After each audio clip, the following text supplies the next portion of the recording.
नमस्कार जी मध्यपुर थिमी नगरपालिका वडा नंबर 4 वडाध्यक्ष बालकृष्ण श्रेष्ठ व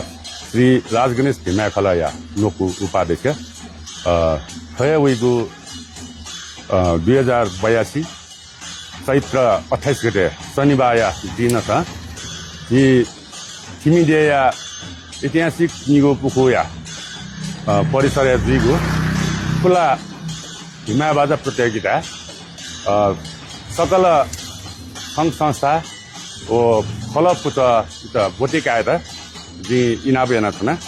यो थो बिस्का जात्रा उपलक्ष्य यो ऐतिहासिक बिस्का जात्रा त झन्झटाका हेजाक्यो लागि अथवा हिमा प्रतियोगिता या त्यो ख जुनी सकलसित हाना सकलसित तो खुला हिमाबाजा प्रतियोगिता जिगो दुगोली सकलसित सुकी चाहिँ बोटिकाया को राजगणेश भिमाखला व मध्यपुर थिमी नगरपालिका ज्याजोले झन्झटाका बोटिकाया दिइरहेको इनाबेना छना सुभा